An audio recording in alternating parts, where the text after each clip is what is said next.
দেখুন, এই শীতকালে আমাদের পশ্চিমবঙ্গে যে শীত বাড়ার যে একটা মেকানিজম, সেটা হচ্ছে কি বলুন তো দেখি, উত্তর পশ্চিম হাওয়া আসা, উত্তর পশ্চিম হাওয়া আসা আর স্কাই ক্লিয়ার থাকা।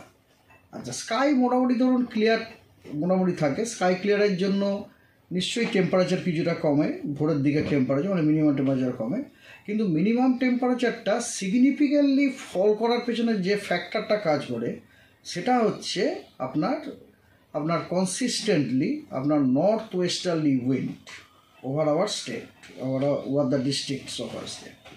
এখন এই যে আপনি বছরের শুরুতে আপনি যেটা শুরু করলেন, বছরের শুরুতে বেশ ঠান্ডাটা হয়েছে, তখন অ্যাকচুয়ালি আমাদের স্টেটের যে ডিস্ট্রিক্টগুলি they were receiving north westerly wind, ওই স্টেশনগুলো। এখন কি হয়েছে, নর্থ ওয়েস্টার্লি উইন্ডটা অ্যারেস্টেড হয়ে গেছে। এখন উইন্ডের ডাইরেকশানটা নর্থ লো লেভেলে আমরা উইন্ডের ডাইরেকশানটা নর্থ ইস্টার্লি পাচ্ছি, নর্থ ইস্টার্লি পাচ্ছি। তো as a result of which বুঝতেই পারছেন যে ঠান্ডা কোনো একটা স্টেশনের ওয়ান অফ দ্য রিজন হচ্ছে অন্য জায়গা থেকে, অন্য অপেক্ষাকৃত শীতলতর জায়গা থেকে যদি হাওয়া আমার স্টেশনে আসে তাহলে সেখানে টেম্পারেচারটা কমে যায়। এবং সেটা সম্ভব হয় যদি আপনার উত্তর পশ্চিমী হাওয়াটা যদি থাকে। এবারে বছরের প্রথমে আমরা ওটা পাচ্ছিলাম, এখন যেহেতু ওটা আমরা আর পাচ্ছি না, সেই কারণে আমাদের যে অবজার্ভ কোল্ড ফিলিংসটা সেটা আপনার কমে গেছে। কারণটা কি মানে পাচ্ছি না? হ্যাঁ, কারণটা হচ্ছে আমরা তার জায়গাতে অ্যাকচুয়ালি ইস্টার্লি উইন্ড পাচ্ছি। এবারে কথা হচ্ছে ইস্টার্লি উইন্ড যেটা পাচ্ছি, I can't say exactly it is an easterly wave.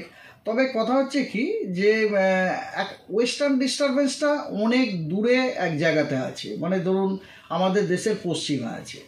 আচ্ছা, ওয়েস্টার্ন ডিস্টারবেন্স এবং তার মাঝখানে আপনার একটা অ্যান্টিসাইক্লোন আছে আমাদের দেশের মাঝখানে।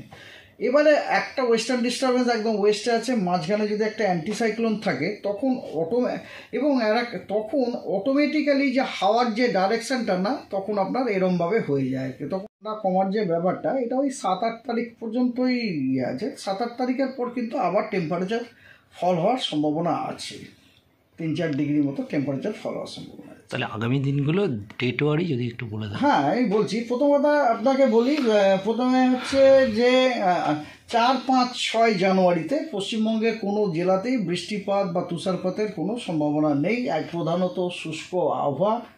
7 তারিখে উত্তরের কয়েকটি জেলাতে আপনার হালকা মাঝারি বৃষ্টিপাত বিক্ষিপ্তভাবে 1-2 জায়গাতে হওয়ার সম্ভাবনা আছে। সেগুলি হচ্ছে দার্জিলিং জেলা, কালিম্পং, জলপাইগুড়ি এবং আলিপুরদুয়ার। দার্জিলিং জেলাতে কিন্তু আপনার হতে পারে, তুষারপাত হওয়ারও একটা সম্ভাবনা আছে 7 তারিখে। এবং তারপরে আপনার 8, 9, 10 এই 3 দিনও কিন্তু পশ্চিমবঙ্গের কোনো জেলাতেই কোথাও কোনো বৃষ্টিপাতের সম্ভাবনা নেই, ড্রাই ওয়েদার। আর আপনি এবারে বলছেন জেলাগুলো, আর ওয়ার্নিং আপনার কিছু নেই, কিচ্ছু নেই।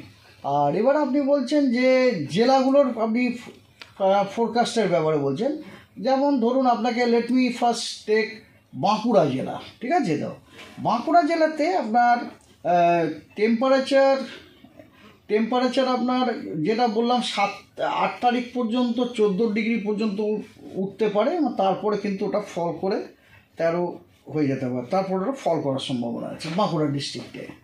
আচ্ছা, আফটার বাঁকুড়া ডিস্ট্রিক্ট ধরুন এরপরে আমরা নিচ্ছি লেট আস টেক, এটা তো বাঁকুড়াই দেখলাম, বাঁকুড়া তো দেখলাম। এটা হচ্ছে হারবার, ডায়মন্ড হারবারেও আপনার একই ব্যাপার। 8 তারিখ ওখানে 7 তারিখ পর্যন্ত টেম্পারেচারটা বেড়ে যাচ্ছে।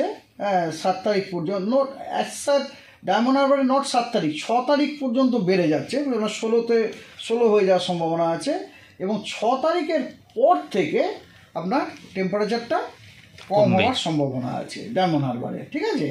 লেট আস টেক আবার কলকাতা, আমাদের কলকাতা আলিপুরেও আপনার টেম্পারেচার 6 তারিখ পর্যন্ত বাড়ার সম্ভাবনা আছে, যেন 16, তারপর থেকে ওটা কমে যাওয়ার সম্ভাবনা কমে গিয়ে ওটা 10 তারিখ নাগাদ 13 ডিগ্রি হওয়ার সম্ভাবনা আছে। তো এই হলো ব্যাপার আর কি। আর দমদমেরও আপনার তাই 6 তারিখ পর্যন্ত টেম্পারেচারটা বাড়ছে, হচ্ছে বাড়া, তারপর ওটা কমে যাওয়ার সম্ভাবনা আছে। আলটিমেটলি 10 তারিখ নাগাদ ওটা 12 ডিগ্রি হওয়ার সম্ভাবনা আছে।